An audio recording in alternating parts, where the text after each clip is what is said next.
भाग 4। आखिरकार इंतजार की घड़ियां खत्म हुई। शादी का दिन भी आ गया।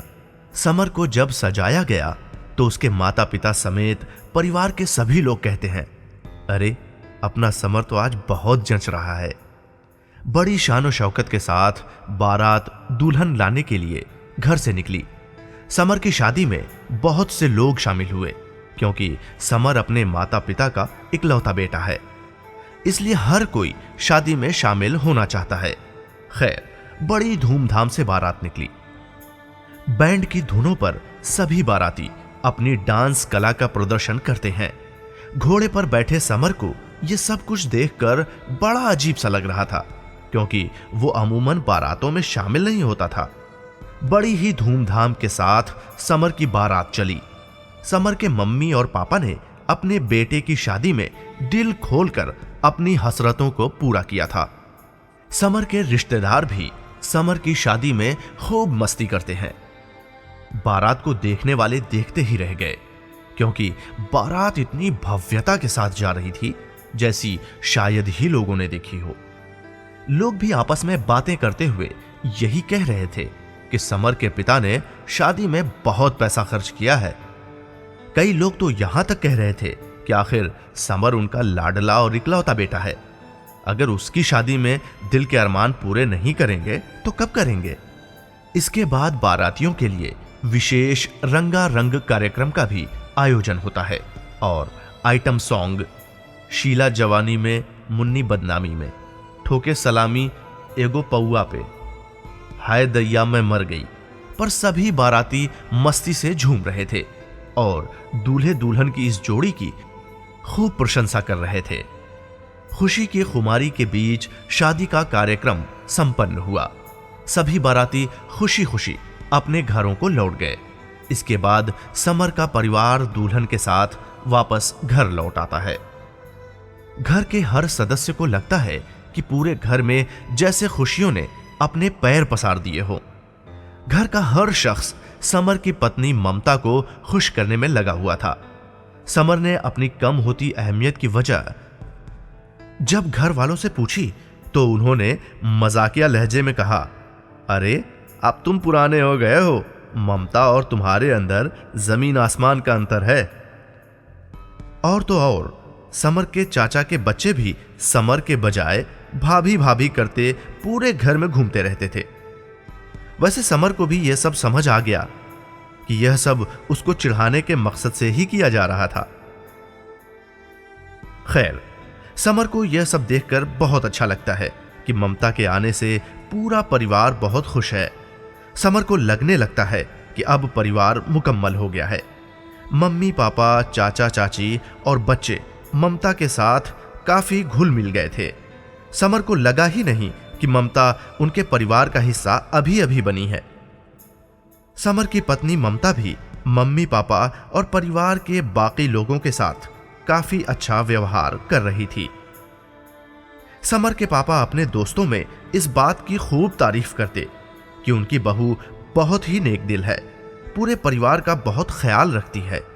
समर की मम्मी भी आसपास के लोगों से अपने बहू ममता की खूब तारीफ करती हैं।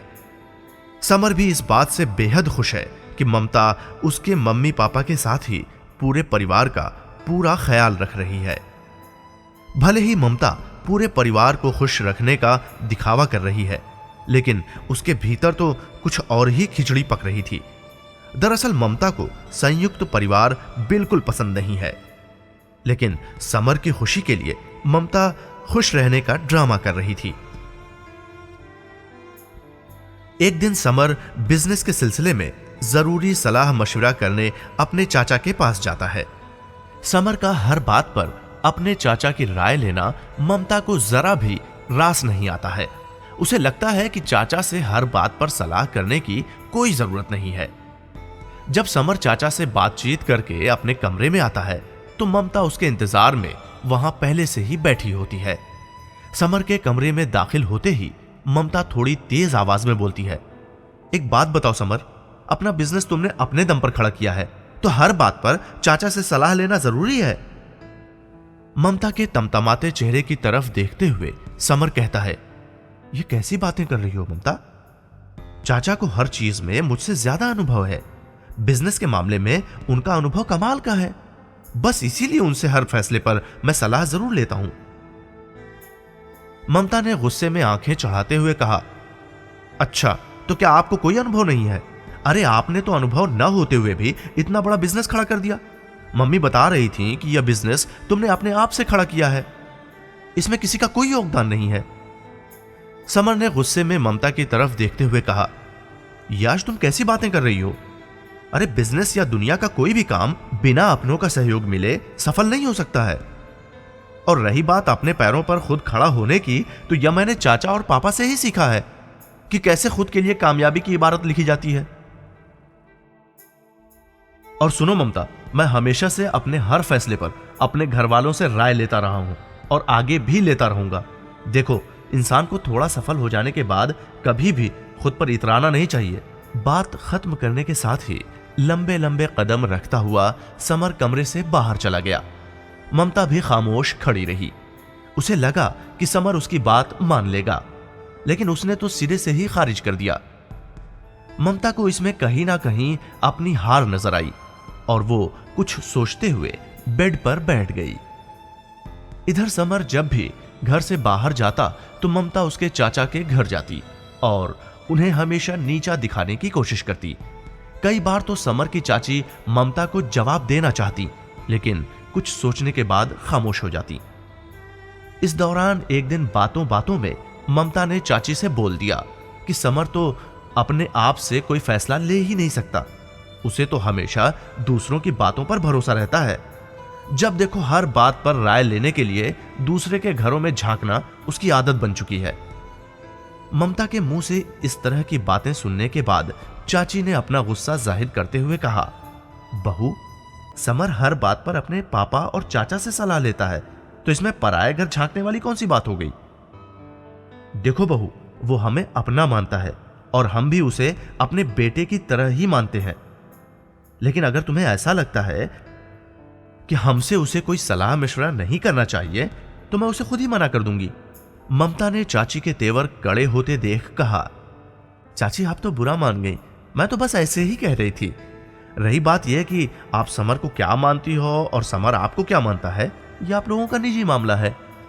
मैं तो बस इतना चाहती हूं कि मेरा पति बाहर वालों से ज्यादा अपने लोगों पर ध्यान दे, ताकि कम से कम मुझे ऐसा ना लगे कि मैं अपने ही घर में पराई हो गई हूं।